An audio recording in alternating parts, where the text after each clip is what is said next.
your sleep story. My name is Johnny Midnight, and it's my great privilege to be the voice you listen to as you drift off tonight. Tonight, I'll share a tale about a quiet girl with an extraordinary gift. Some knew her as Clyde, but a select few recognized her as the girl who was good at ice skating. I say little, but it was actually astonishingly vast once you truly saw the gleam of its polished blades. You see, it appeared completely tiny and incredibly unassuming from the outside. It had a modest sign above the door that simply reads "Skate Sharpened," a little wooden door. The dim lighting cast gentle shadows, making the silver of the blades appear deeper, the leather of the boots more worn with stories. Only those who knew what to ask for could enter this sacred place. Inside, rare metals Clyde's closest kept secrets thrived under her careful shaping. And funnily enough, just as she was thinking that it had been a while since she'd had a visitor, the little bell above the shop door tinkled, announcing the arrival of one such visitor. The door creaked open to reveal a small, old woman, her scarf damp from the evening chill, her worn boots tracking in a little slush. In her eyes, there was a look of determination, or perhaps hesitation, that spoke of someone in dire need of steadying. She moved slowly around the shop, her gaze lingering on the gleaming blades and sturdy boots that filled every nook and cranny. Each one she passed seemed to offer a silent invitation to move with confidence. "Then you have indeed come to the right place," she said, leading her towards the back of the shop. This space was cozy, intimate, lit by the soft glow of lanterns hanging from the low ceiling. The walls were lined with shelves, each one filled with small, unlaced skates and jars of shimmering polishing wax of varying hues and sizes. The air in this room was so balanced, the old lady felt instant calm just by being there. She told Clyde that her little dog had been losing his footing a lot lately, slipping on patches of ice, and because of this, she herself felt unstable. This time, it was a young man, his clothes splattered with snow, his eyes alight with a restless, competitive fire. He moved through the shop, his gaze darting around, taking in the gleaming blades and intricate boot designs that filled the space. There was an intensity to him, kind that comes from hours spent chasing the elusive perfection of a jump or a spin, from endless practice that sometimes felt overwhelming. Clyde nodded with kind understanding. It felt like these two were friends who had never met. There was a part of him apart that believed in the magic of movement, that wondered if perhaps this girl who was good at ice skating held the key to unlocking new depths in his heart. "Thank you," he said, his voice carrying a new note of hope. "I was told to come here," she said. "They said you could help me." She seemed lost and in need of balance. "This," she explained, handing her a small, smooth ice blue stone, subtly carved with a simple, swirling pattern reminiscent of a perfect spin, "is to help you disconnect, to remind your mind of the peace that comes from simply finding your own center." As he turned to leave, skates in hand, he felt a lightness that he hadn't known in a long while. The blade's rhythm had worked its magic, and for the first time in many nights, both she and her companion rested deeply. In her dreams, she walked through sunlit fields, her steps light, her heart unburdened by the unsteady worries of sleepless nights. Perhaps somewhere beneath the layers of cynicism and stress, she longed for the escape that Clyde. Worn leather, Clyde herself slept, surrounded by the gentle presence of her skates, her constant companions. She slept the contented sleep of one who had spent her days in the service of others. Her dreams were simple reflections of the quiet joy she found in her daily and nightly communion with the world of ice and all of her friends, the skates. The special skates had guided him to a wonderful place where his imagination soared without bounds. His dreams were vivid and were bringing a whole new element of life to his creative existence on the ice. The girl who is good at ice skating offered for a night free from the glow of her screen and the weight of her responsibilities. "Thank you," she said, and for the first time since she entered, her words carried a hint of genuine gratitude. As she left the shop, stone in hand, there was a pause in her step, a momentary hesitation that suggested she might just be ready to rediscover the restorative power of true inner balance. "The need for true balance is something we all share," Clyde told her, "even those who sometimes think they've risen above such earthly concerns. The mind, like a skater, needs time to center, to find its equilibrium, to glide effortlessly on paths not found on any screen." The woman briefly looked at Clyde. There was a flicker of something, exhaustion perhaps, or the faintest glimmer of recognition that her words held truth. Her phone lay forgotten, its screen dark as she journeyed through a landscape of dreams, a landscape of peace and profound stillness. Perhaps tonight he would discover the true source of his artistry nestled within the quiet moments of his athletic dance. "I've heard you're some kind of a master of flow," the young skater said. She appeared to be a businesswoman, her sharp attire and brisk manner marking her as someone more accustomed to the boardroom than a quaint skate shop. Even as she stepped inside, her eyes remained glued to the screen of her phone, fingers swiping incessantly. Clyde observed her from her place among the skates, noting the way she barely glanced at the gleaming blades and intricate boot designs surrounding her. Her attention was captured entirely by the digital world in her hands. It was a scene she'd become all too familiar with, the modern malady of constant competition, but the countless others who had sought to push beyond their natural limits.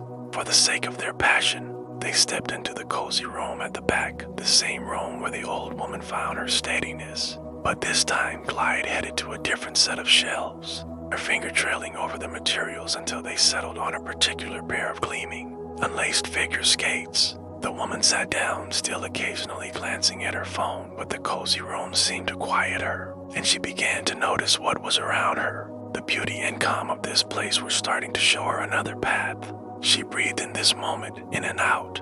"This," she said, holding out a pair of skates that seemed to hum with a gentle inner grace, "is not to stifle your power, but to help you find quiet within your performance. Wear these before your most important routines and let your body find its own effortless flow.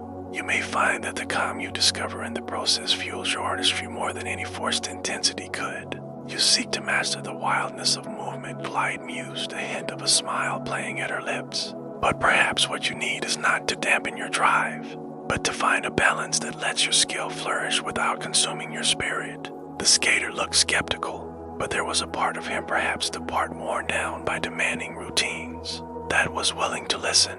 "I need something to help me find my rhythm on the ice. My days are when my technique comes alive, when my best routines are practiced, but my mind, it gets too frantic, and I can't afford to lose my flow when it counts." And she felt very welcome and safe in the girl who was good at ice skating's shop. The wooden door, plain and unassuming, stood before them. Beside it, a pair of comfortable chairs invited them to sit to share in the ritual of the rhythm preparation. With practiced hands, she selected what she needed, bringing them to the table where a set of smooth, unused sharpening stones awaited. She worked silently, but with a sense of reverence for the task at hand, preparing the blade, choosing the stone, and applying the polish with a precision born of decades of experience. The old woman watched, mesmerized by the girl's meticulous process. There was a magic here, not just in the creation of her rhythm, but in the care with which Clyde handled each component, the respect she showed for the materials and the process alike. Clyde guided the woman to one of the chairs, offering her a seat with a kind smile. This was the rhythm that would help the old lady in ways she could never imagine. She passed it to the woman, her eyes meeting hers. "Take this," she said, "and may it bring you the steadiness you seek. Firm step for your little dog as well. It won't do him any harm." The woman accepted the blade, her hands trembling slightly with a mix of anticipation and gratitude. "Thank you," she whispered, the words barely audible but heavy with meaning. She bid good night to Clyde and left the little skate repair shop. As she settled in, her eyes roamed the room, taking in the details. The way the lantern light flickered against the polished blades, the gentle sound of the wind sighing outside, and the quiet reverence of the room which added to the tranquility. As they approached, Clyde couldn't help but feel a stirring of something long dormant anticipation, perhaps, or the simple joy of sharing her gift. The old woman's presence, her belief in the stories of her granddaughter, bridged the gap between past and present, reminding Clyde of the deep, enduring power of her rhythms.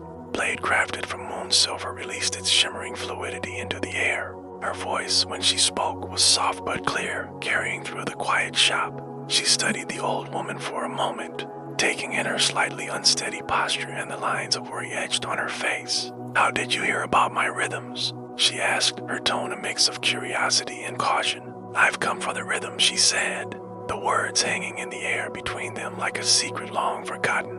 Beside it, an ancient carved skate guard stretched its silent protection into the light, and along the walls, intricate lacing patterns climbed, their designs ready to guide movement into one of the rhythms. "My granddaughter told me when I was but a girl," she said. "She said there was a girl in a skate shop who could make you feel steady on ice, even off it. I didn't believe her until now, until..." Her voice trailed off, but there was no need for her to finish. Clyde understood all too well the toll of her hesitant steps.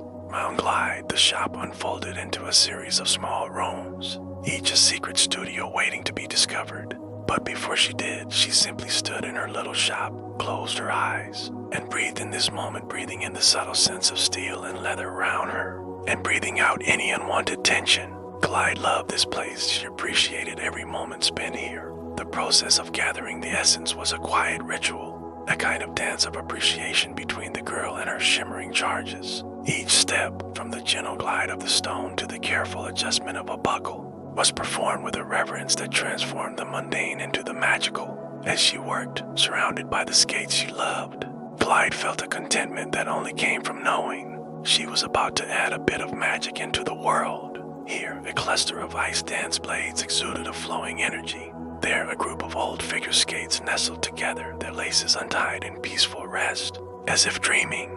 Then there were the specialized skates, like the lightning-fast speed skates and various beautifully decorated artistic skates, which created an almost inspiring atmosphere, and a modest window display filled with a single, worn figure skate and a dusty pair of hockey skates. It was definitely in need of a fresh coat of paint. If you or I were to visit this charming little skate repair shop, it would probably definitely take us several visits to truly realize what this unassuming shop in this unassuming village was home to. I truly hope you enjoy the story. If you wish the video to conclude at a specific moment, YouTube provides a timer option in its settings. Also, remember to disable autoplay to prevent unwanted ads from upcoming videos. Now, completely let go of yourself as I tell you tonight's sleep story. The girl who is good at ice skating. In a little village where the first frost often glittered on window panes, just around the corner from the bustling market square, stood a splendid little ice skate repair shop. So, allow me to reveal that this ice skate repair shop was home to someone and something quite extraordinary. Some called her Clyde, but others, and by others, I mean only a very select few people in all of history, called her the girl who is good at ice skating. Now that you have a little background, why don't we go and visit Clyde? Clyde was currently polishing her own skate blades. It was evening time, a cozy twilight hour, and Clyde was doing what she loved. She moved from skate to skate. The shop was dimly lit, and she felt utterly present and at one with the shimmering steel. It was as if they were her silent partners. She knew each and every pair, had a history with these skates. Some she had known their entire existence, since they were dull, unsharpened metal, and some offered her more than just precision, for Clyde was the one who, over many years, some say centuries, created the rhythms of grace. I say rhythms singular and not rhythms plural because there was more than one. One rhythm helped one kind of person, and another helped a different kind of person. You'll understand what I mean as the story unfolds. This shop was a cozy place filled to the brim with skates, polishing cloths, and sharpening stones of every kind. But the heart of Clyde's world, the source of the fabled rhythms of grace, lay hidden beyond a plain wooden door at the back of the shop. Now Clyde, with a fine-grained stone in hand, prepared to gather the essence of these materials. Tonight, as she did every night, she would craft her rhythm in readiness for the next person who might come and seek her wisdom. Clyde looked up from her work, a mixture of surprise and curiosity lighting up her face. After a few moments of silent wandering, she approached Clyde. Clyde's surprise was palpable. Many years had passed since anyone last came seeking one of the rhythms of grace. She smiled, a faint, wistful thing that didn't quite reach her weary eyes. Nodding slowly, she gestured for her to follow her. She pushed the door open, revealing the room beyond. In the center of the room stood a small wooden table, its surface worn smooth by years of use. Clyde moved to a small cabinet, opening its doors to reveal an array of untouched skate laces and blank ice sketches, each one integral to creating this particular rhythm of grace. Finally, Clyde held up a small, perfectly balanced skate blade, shimmering with a subtle inner light. Sometime later, on another frosty night, the bell above the door chimed softly as a new visitor stepped into Clyde's skate repair shop. He approached Clyde, who had looked up from her work, always ready to welcome another soul into her haven. Clyde, the girl who was good at ice skating, studied him for a moment, seeing not just the athlete. Before her, Clyde gestured for him to follow, leading him deeper into the shop, past the familiar displays and into the heart of her mystical world. The young skater took the skates, curiosity overcoming his initial resistance. On another night, on yet another frosty evening, The door to Clyde's skate repair shop opened to admit a new visitor. The woman seemed reluctant to speak, but then approached Clyde.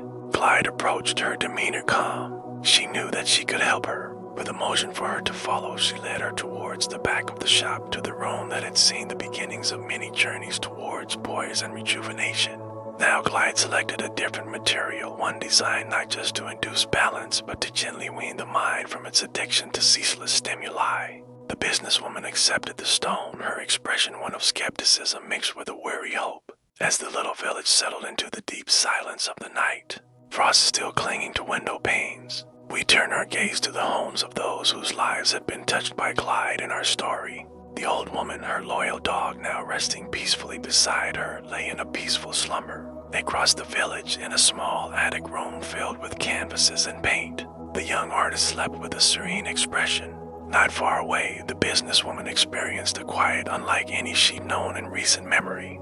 Above the little ice skate repair shop, in a room that smelled faintly of polished steel,